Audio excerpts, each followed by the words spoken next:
j'avais aussi cette même pensée quand on chantait le chant « Qui sera contre nous ?» effectivement.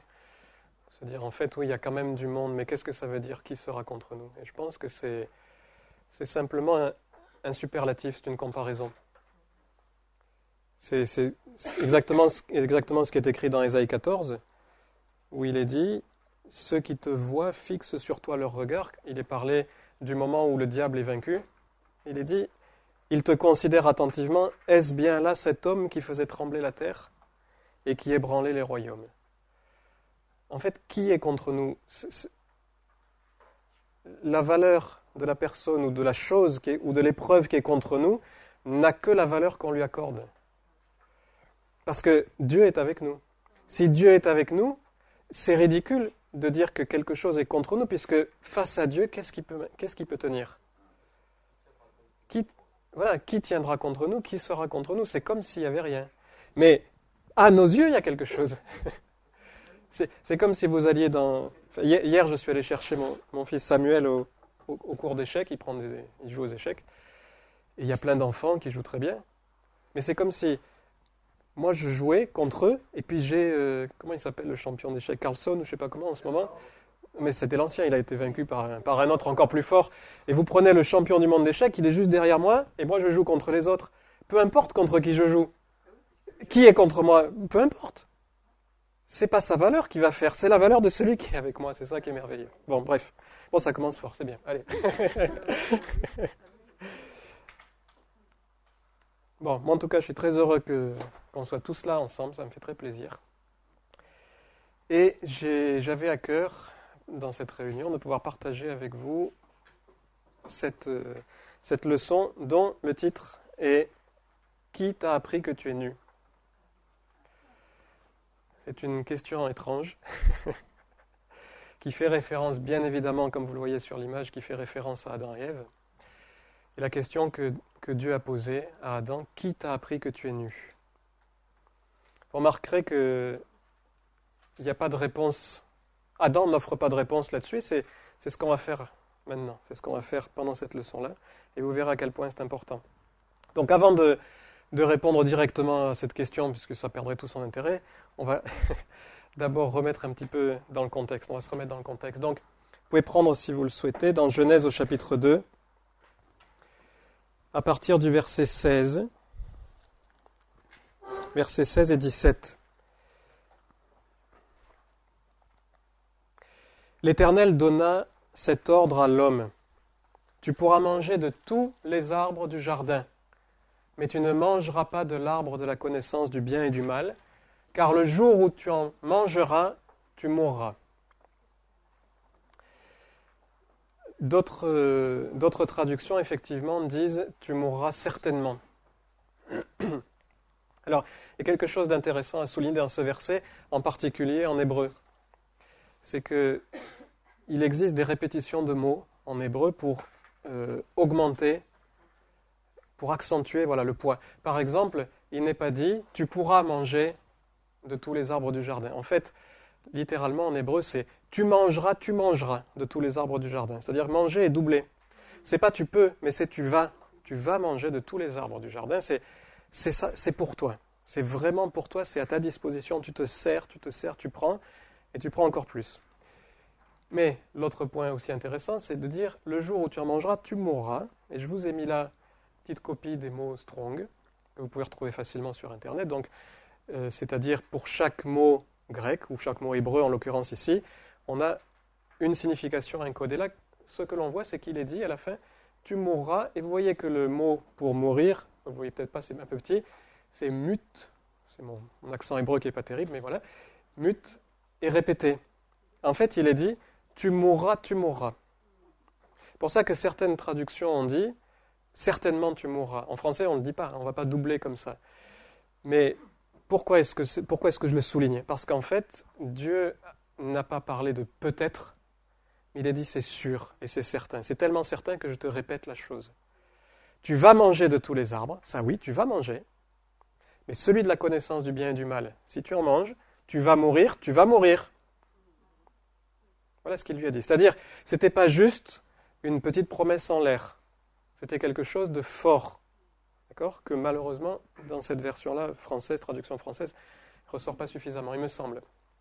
Et pour vous montrer pour vous montrer deux choses. La première chose, c'est dans Genèse 5.5, vous connaissez l'histoire bien évidemment, Adam et Ève ont mangé du fruit, défendu. Et Genèse 5.5 nous dit, tous les jours qu'Adam vécut furent de 930 ans, puis il mourut. Remarquez qu'il n'est pas dit, puis il mourut. Ça veut dire, par là, c'est bien que Dieu a voulu dire quelque chose de spécifique en doublant le mot. Hein. Puis il mourut. Voilà, c'est juste. Donc, première chose, Dieu a voulu vraiment insister. Deuxième chose, mais il a quand même vécu 930 ans. Or, on sait que la chute a eu lieu avant la naissance de Caïn et Abel, et on sait que Caïn est né quand Adam avait 130 ans. Donc, il s'est passé au minimum 800 ans. C'est long, 800, hein? Voilà. C'est long, 800 ans. Si Adam est mort, donc 800 ans avant que Adam ne meure physiquement, concrètement, je dirais. Mais, du coup, le fait de se dire Adam est mort 800 ans après la chute, et ça veut dire deux choses. Ça veut dire soit que Dieu s'est trompé, on peut peut-être écarter cette hypothèse, sinon on va partir dans de faux raisonnements, soit ça veut dire qu'effectivement, Dieu, en disant tu mourras, avait quelque chose d'autre en tête. C'est-à-dire que notre première pensée quand on pense de la mort, il s'agit de la mort physique, le corps qui va décrépir. Il cesse de fonctionner, notre cerveau s'arrête, nos organes s'arrêtent, donc c'est fini. Mais Dieu, semble-t-il, avait quelque chose d'autre en tête quand il a dit ça à Adam. Donc, qu'a-t-il d'autre en tête? Bien, on va le voir, mais je vais revenir à Genèse 3, verset 10, dans lequel il est dit « L'Éternel Dieu appela l'homme et lui dit « Où es-tu » Adam, l'homme, répondit « J'ai entendu ta voix dans le jardin et j'ai eu peur parce que je suis nu et je me suis caché. » Alors, l'hypothèse de laquelle je pars, c'est de dire « Puisque Dieu a dit « Si tu manges, tu vas mourir », ça s'est produit tout de suite. Il n'aurait pas insisté comme ça. Il n'aurait pas dit « Tu vas mourir, c'est sûr. » Vous voyez ce que je veux dire? Sinon, effectivement, s'il y a une insistance, s'il y a un doute, pourquoi pas? Ça peut durer 800 ans. Mais je pense que vraiment Dieu a dit « Tu vas mourir. » Il va vraiment se passer quelque chose, tu vas mourir. Or, la première chose que l'on voit lorsqu'Adam et Ève ont mangé du fruit défendu, c'est qu'ils ont eu honte, c'est-à-dire qu'ils se sont rendus compte qu'ils étaient nus. Leurs yeux se sont ouverts, ils se sont rendus compte qu'ils étaient nus. Ils ont eu honte, premier point. Deuxième point, ils ont eu peur. J'ai eu honte, ça m'a fait peur. Et donc, la honte et la crainte sont les premières conséquences de la mort. En fait, la mort commence à se manifester par quoi? Par la honte et par la crainte. Ce qui veut dire déjà que peut-être il faut qu'on revoie par rapport à notre façon de voir qu'est-ce qu'est la mort. C'est français ça? Oui. Et comment Dieu voit la mort. Parce que si Dieu a une manière de voir la mort d'une certaine façon et si nous on a une autre manière de voir, eh bien on se trompe. Il faut rétablir notre manière de voir la mort. Dans 2 Corinthiens 5, verset 8, Paul nous dit qu'il est plein de confiance et qu'il aime mieux quitter ce corps et demeurer auprès du Seigneur. Donc c'est une évidence pour nous qui sommes chrétiens, mais ce n'est pas parce que c'est évident qu'il ne faut pas le redire. Paul est en train de dire, si je quitte ce corps, je ne meurs pas. Puisque je demeure. Demeurer, ça veut dire rester avec, ça veut dire être vivant. Vous êtes d'accord avec ça? Paul est en train de dire, si je quitte ce corps, je ne serai pas mort, mais je serai auprès de Dieu. Donc le premier point, c'est ça, c'est que quitter notre corps terrestre, ce n'est pas mourir. C'est comme ça que tous les humains l'appellent, et c'est plus simple pour nous en tant que définition. Mais je pense que c'est bien de recentrer vis-à-vis de la manière dont la Bible voit les choses. Et Paul lui-même dit, moi si je quitte ce corps, je vais demeurer auprès de Dieu. Donc, en fait, je ne meurs pas, ça ne s'arrête pas là. Ça continue. Dans Apocalypse 20, dans Apocalypse chapitre 20, au verset 4, il nous est dit, je vis des trônes, et à ceux qui s'y assirent furent donnés le pouvoir de juger. Et je vis les âmes, en grec psyché, qui a donné psychiatre par exemple, ou psychologue, de ceux qui avaient été décapités à cause du témoignage de Jésus. Donc s'ils ont été décapités, leur corps a cessé de fonctionner, on est d'accord jusque-là? Et pourtant, Jean, dans l'Apocalypse, dit ce que j'ai vu les âmes de ces personnes-là. Donc, qu'est-ce qu'on tire de là? On tire qu'effectivement, quand le corps s'arrête de fonctionner, l'âme continue de vivre, puisque Jean en a vu. Vous êtes d'accord? Ça va? Dans 1 Pierre 3, 19, Pierre nous parle de Jésus, nous parle de sa mort et de sa résurrection, justement, et il nous dit que quand Jésus a été crucifié, il est allé prêcher aux esprits en prison. Et je vous ai mis le mot grec, pneuma, ici, qui a donné chez nous pneumatique, et qui veut dire souffle. C'est l'Esprit de Dieu. Ou pneumonie, oui, effectivement. Si Jésus est allé prêcher aux esprits, c'est parce que les esprits sont vivants. Donc la mort, ça devient difficile d'expliquer. Voilà. Ce que nous, on appelle la mort, finalement, n'est pas le fait de cesser d'exister, puisque l'âme et l'esprit continuent d'exister. À la mort, effectivement, ce qui se passe, c'est que l'âme et l'esprit vont quitter le corps. Et ce corps-là va retourner à la poussière. Là, je vous renvoie à ce que Dieu a dit à Adam, tu es poussière et tu retourneras à la poussière. Tu as été tiré de la terre, en fait. Donc, selon la Bible, la mort n'est pas une fin en soi, elle n'est pas une fin d'existence, elle est une séparation. Et je pense que c'est pour ça que nous-mêmes, en tant que chrétiens, lorsqu'on va constater, subir la mort physique de notre proche, en particulier, on est très triste. Théoriquement, on ne devrait pas l'être si on se dit « il continue d'exister ». Mais on l'est pourquoi? Parce qu'il y a une séparation. Et cette tristesse est normale. Parce qu'à un moment donné, on ne se retrouve plus dans le même monde. Donc forcément, on ne se revoit plus, on ne communique plus, il y a un manque, et c'est normal. Mais il n'empêche que, et c'est ce point qui est important, selon la Bible, la mort, c'est une séparation. Donc en fait, ce que Dieu voulait dire à Adam et Ève, à Adam en particulier, puisque Ève n'était pas encore créée à ce moment-là, si tu manges du fruit de l'arbre de la connaissance du bien et du mal, tu vas être séparé d'avec moi. Tu vas te couper de moi. Et là, on peut dire effectivement, c'est une mort. C'est une forme de mort. Effectivement, son esprit est mort. Donc, on connaît toute l'histoire. Je ne vais pas revenir dessus. Mais effectivement, un chrétien né de nouveau, c'est son esprit qui va naître de nouveau. Si son esprit va naître de nouveau, c'est qu'effectivement, il y a une coupure d'avec Dieu qui doit être réparée. Et c'est grâce au sacrifice de Jésus que tout se remet en place. Donc, ça, ce n'est pas le sujet de notre leçon aujourd'hui. En tout cas, ce que je voulais dire, c'est que en mangeant le fruit, Adam et Ève sont morts. Donc, en fait, ils ont été séparés de Dieu. Et ça a eu beaucoup d'impact. Mais regardez ce point-là, et je pense que rien que celui-ci, je pourrais m'arrêter là et on aurait gagné notre journée, parce que c'est très puissant. C'est que tous nos problèmes, que ce soit les maladies, que ce soit les troubles émotionnels, que ce soit la crainte, l'insécurité, vous mettez tout ce que vous voulez dedans, tous nos problèmes sont les conséquences d'une séparation avec Dieu. Réfléchissez bien.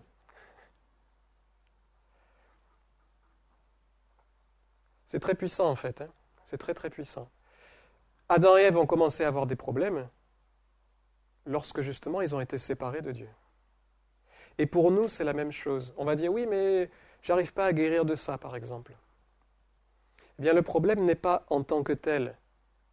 Alors, bien sûr, c'est un problème, mais le fond du problème n'est pas trop est-ce que j'arrive à guérir ou pas. Parce que de toute façon, à un moment donné, on aura tous des corps glorifiés. Et ce sera bien mieux que n'importe quelle guérison qu'on aura pu avoir sur cette terre. Mais néanmoins, je ne veux pas sous-estimer ça, mais néanmoins, si nous étions réellement et concrètement unis à Dieu au point que nous fassions un avec lui, eh bien, il n'y aurait plus ce problème. Il n'y aurait plus de crainte si nous réalisions, si Dieu est avec moi, qui est contre moi? J'aurais plus de troubles émotionnels, personne ne m'aime, si je sais à quel point Dieu m'aime. En fait, c'est la séparation d'avec Dieu et d'avec tout ce qu'il nous a donné qui crée en nous la mort. qui crée en nous toute forme de problème, de souffrance. Vous êtes d'accord, ça va? Bon.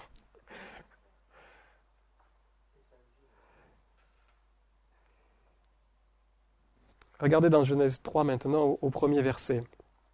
Le serpent était le plus rusé de tous les animaux des champs que l'Éternel Dieu avait fait. Il dit à la femme, Dieu a-t-il réellement dit, vous ne mangerez pas de tous les arbres du jardin? Ah, alors Le diable a utilisé l'animal le plus rusé. Ça, on en avait déjà parlé, mais je fais juste une petite parenthèse là-dessus. Parce qu'en réalité, il n'a jamais eu et il n'aura jamais aucun pouvoir pour forcer l'homme à faire quoi que ce soit. Comme il n'a aucun pouvoir pour forcer l'homme à faire quoi que ce soit parce que l'homme est libre de ses choix, il est obligé d'utiliser une autre technique. Sa technique, c'est le mensonge, c'est la séduction. Si je te fais croire que tu es esclave, tu vas vivre comme un esclave. Je ne veux surtout pas que tu saches que tu es libre. C'est pour ça que dans Luc 4, Jésus a dit « Je suis venu annoncer une bonne nouvelle aux captifs. » Et non pas « Je suis venu libérer les captifs. » La bonne nouvelle, c'est « Je vous dis la vérité. » La vérité, c'est que vous êtes libre. Si vous croyez à la vérité, vous serez libre. Jean 8. La vérité vous rendra libre. Pas le fait que je doive défoncer des murailles. Pas le fait que je doive sortir ou faire quoi que ce soit. C'est la vérité qui me rend libre.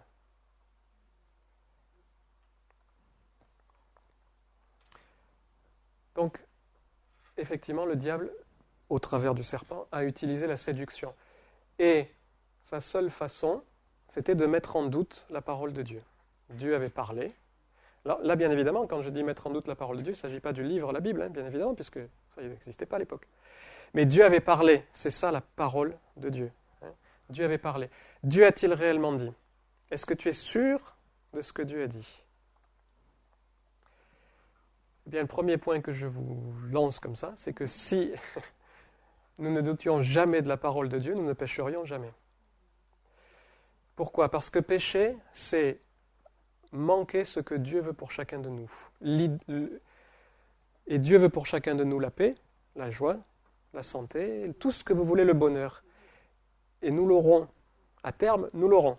Mais sur cette terre, c'est plus difficile. Pourquoi? Parce que sur cette terre, nous continuons à croire certaines choses, à croire des mensonges qui nous font rentrer finalement dans ces problèmes. Ou plutôt, qui nous font tolérer ou accepter ces problèmes.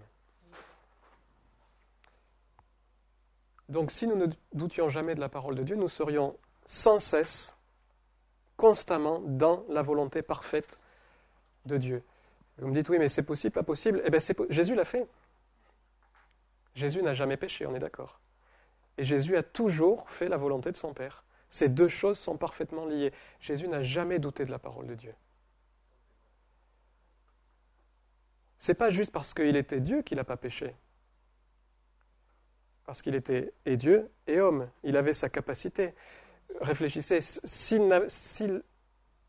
bon là on est vraiment dans des hypothèses un peu farfelues, mais, puisque ça ne s'est pas produit. Mais pourquoi le diable est allé le tenter? S'il n'y avait eu aucune chance de gagner, il n'aurait pas essayé. Donc dans l'absolu, même si c'est ridicule ce que je dis, dans l'absolu, il aurait pu. Sinon, il n'y aurait pas eu de tentation. Ça ne se serait pas appelé tentation. Voyez. Mais parce que Jésus n'a jamais douté de la parole de Dieu, parce qu'il a toujours eu confiance en son Père, il n'a jamais péché. Donc c'est possible pour nous aussi.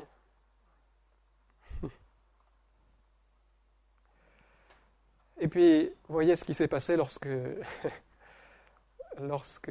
Dieu a dit qu'est-ce qui s'est passé. Alors, tu as mangé, c'est ça, du fruit. Ouais, mais c'est la femme que tu as mise à côté de moi. Le problème, un des problèmes dans nos vies, c'est que de manière générale, on cherche à mettre la faute sur quelqu'un d'autre. Et d'accord, j'ai tous ces problèmes, ok, mais c'est parce que tu as vu ce qu'il m'a fait lui? J'aurais pas réagi comme ça si on ne m'avait pas fait ça. Et ça, c'est toute la psychologie humaine à fond la caisse. mets la faute sur quelqu'un d'autre, et ça ira beaucoup mieux. Là, je pense qu'il y a quelque chose de libérateur, c'est de se dire, j'ai ma part là-dedans.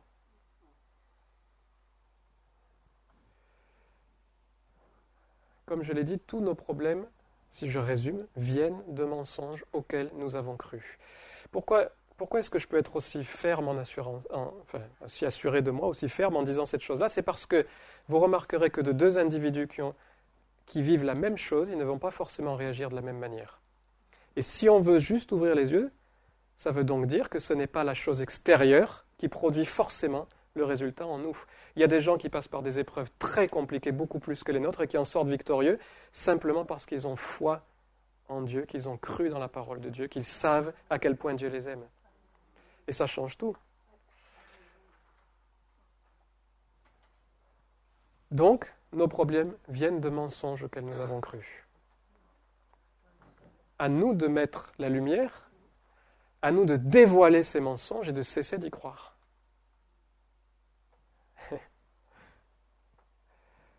De fait, eh bien, nous sommes ceux qui avons donné de la puissance au diable. Puisque, en croyant à ces mensonges, nous les rendons vrais. Nous y croyons dur comme fer. D'ailleurs, c'est des fois difficile. Vous avez quelqu'un qui souffre, prenez ne fût-ce que des questions douloureuses comme les couples. Ben, c'est souvent, toujours, la faute de l'autre.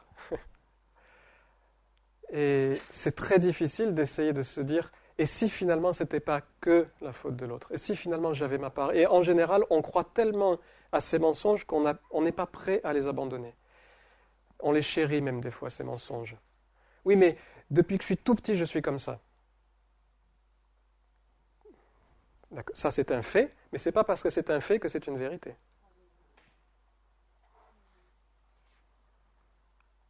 Ça va? C'est pour ça que Jean 8,32 nous dit « Vous connaîtrez la vérité, et la vérité fera de vous des hommes libres, des hommes et des femmes libres. » C'est en sachant réellement qui nous sommes que nous pouvons être libres.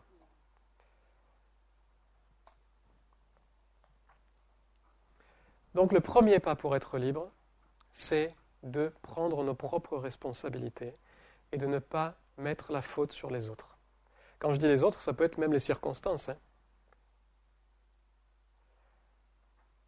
Si déjà on accepte ça dans nos vies, ce sera super. Alors pourquoi est-ce que c'est important? Parce que si je comprends que le problème vient de moi, je peux faire quelque chose.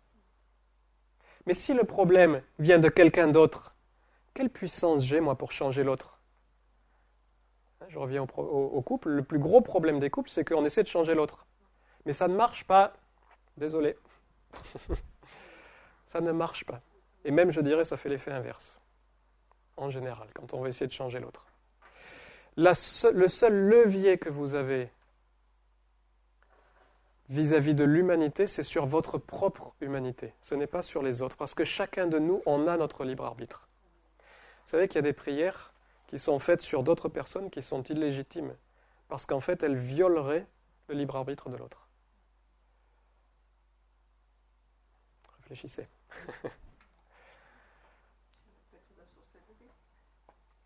Pas de commentaire.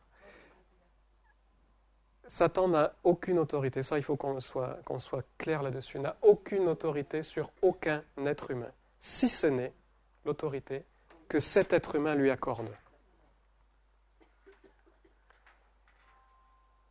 Grâce à Christ, heureusement. Ce n'est pas nous avec nos propres biceps, c'est parce que Dieu en a décidé comme ça. Pas m'étendre là-dessus. D'ailleurs, juste pour prouver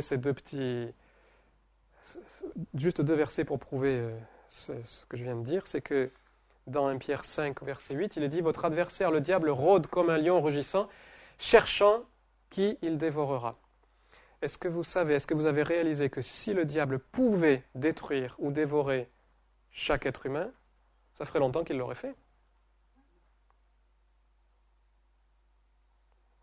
Si ça ne se produit pas partout, c'est parce qu'il ne peut pas le faire partout. C'est pas parce qu'il est fainéant, c'est pas parce qu'il nous aime bien. C'est parce qu'il n'en a pas l'autorité ni le droit. Donc il ne le fait que là où il cherche, là où il trouve un endroit favorable pour le faire.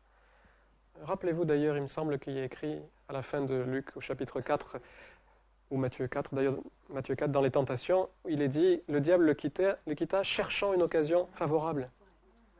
Ça vient pas tout le temps, hein.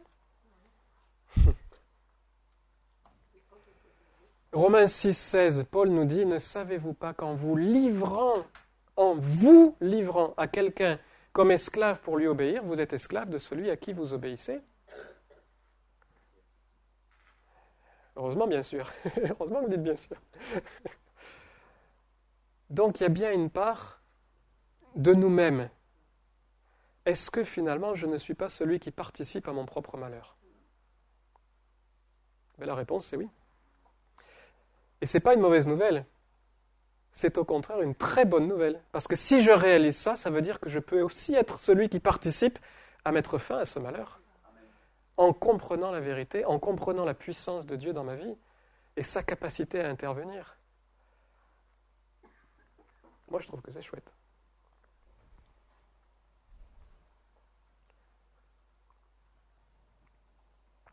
C'est bon? Je peux passer à la suivante.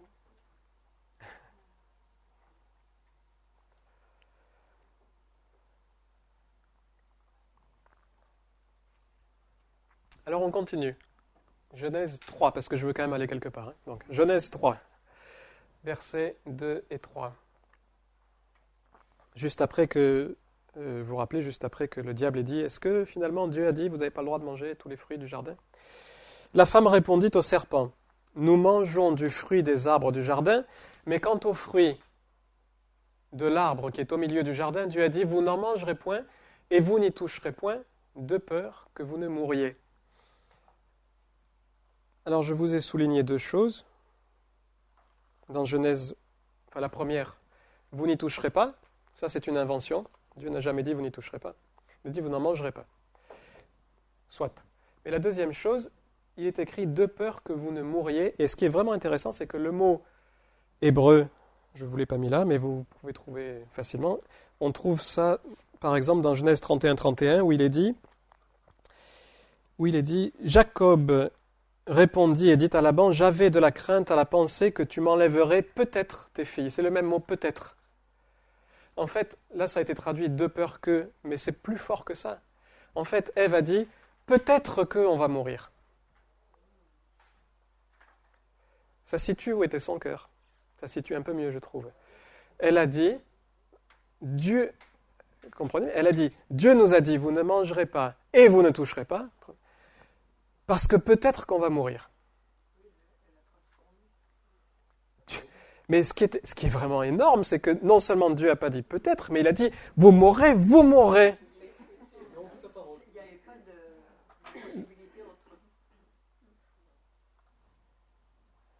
Donc vous le savez, si on rajoute, si on enlève à ce que Dieu dit, on se fait notre propre Dieu.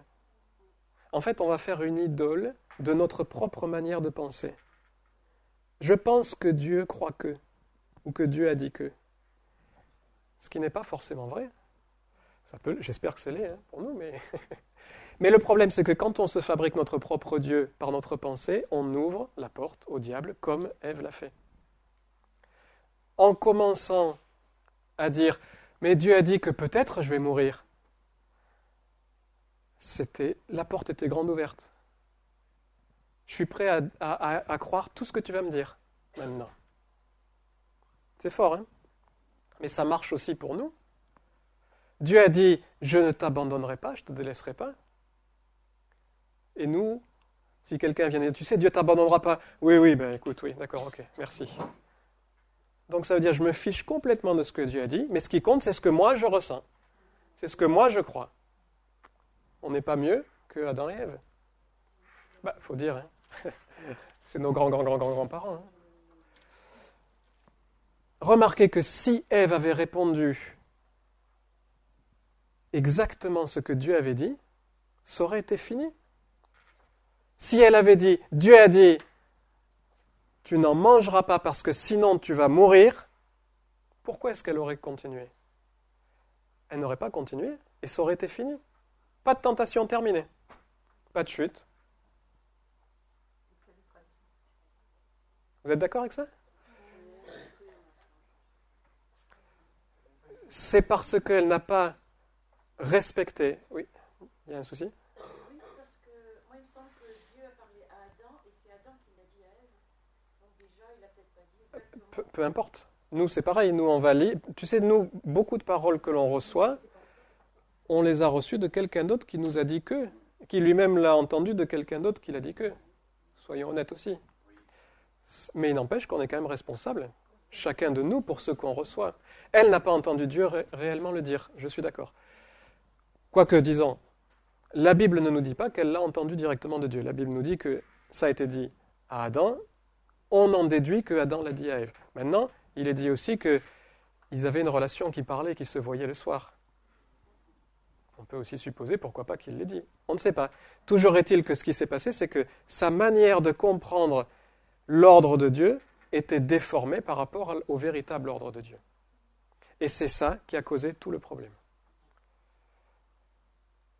Vous vous rendez compte que, comment aurait-elle pu dire « Dieu a dit que si j'en mange, je vais mourir, je vais mourir », comment aurait-elle pu même être tentée dans sa propre pensée de le faire? Impossible. Je ne sais pas, si on vous dit... c'est du suicide, quoi. Je veux dire, c'est ridicule. Par contre, Dieu a dit que peut-être je vais mourir. Alors là, il y a un doute. Là, c'est plus du suicide, c'est la roulette russe. Mais on peut quand même mourir. C'est pareil. Dieu a fait des promesses pour dire qu'il va s'occuper de toi. Bon. Mais bien souvent, si on est honnête, dans notre pensée, c'est Dieu a fait des promesses que peut-être il va s'occuper de moi. Si je fais les bonnes choses. Si je vais voir les bonnes personnes. Si je crois comme il faut, etc., etc. On est dans la même situation. Donc, on ouvre la porte à toutes les formes de catastrophes. Et on prie Dieu après en disant « Mais qu'est-ce que tu as fait, Seigneur? Tu m'oublies ?» Bon, pardon, il faut que je me retienne. Et regardez, quand j'ai trouvé ça, génial. Genèse 3, versets 4 et 5.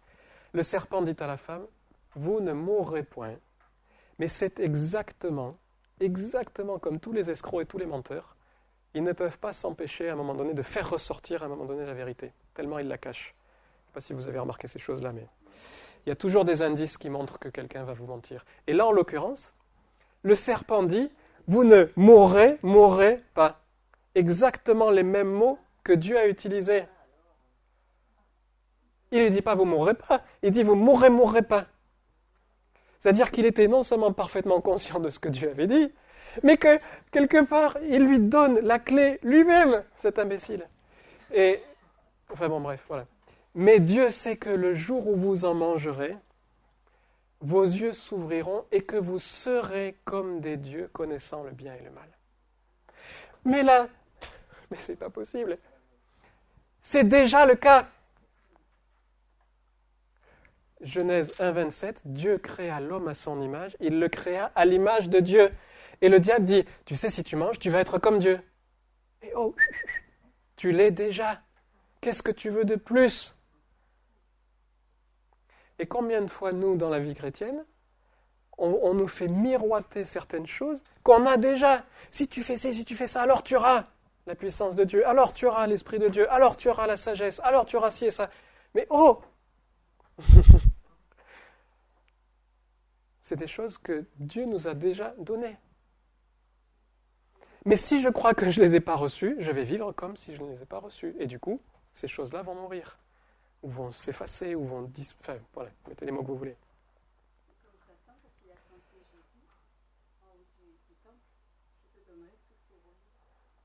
Oui, ils sont déjà à lui. Moi, je trouve ça extraordinaire, ce verset-là. Hein. Ça nous montre un peu la personnalité du diable. Je trouve ça... Il n'est pas mieux que tous ces escrocs. Le problème, c'est qu'à la seconde même où Ève a laissé germer en elle cette mauvaise graine, je ne vais pas vous refaire le cours sur les semences, mais vous le connaissez, j'espère, par cœur, eh bien, Cette mauvaise graine était une graine au sujet de sa propre identité. Vous serez comme des dieux. Ça veut dire, vous n'êtes pas comme des dieux. Ça veut dire, tu n'es pas celle que tu crois être. Il y a mieux pour toi. C'est toujours mieux, c'est toujours plus loin, c'est toujours après, c'est jamais maintenant. Et c'est au sujet de l'identité d'Ève que le diable a attaqué. Eh bien, dès qu'elle a accepté que son identité n'était pas forcément l'identité que Dieu avait dit pour elle, mais celle qu'elle-même avait déterminée à cause des soupçons que le diable a mis en elle, tout a été perdu. Ah ben oui, finalement non, on n'est pas comme des dieux. Et c'est arrivé au point qu'ils ont eu honte d'eux-mêmes, et cette séparation est venue d'avec Dieu, puisque nous, on n'est pas comme Dieu. Alors qu'ils sont faits à l'image de Dieu. Et si on est différent, on ne s'entend plus. On ne se comprend plus, on ne se parle plus. Je me cache, j'ai peur, j'ai honte, je suis différent.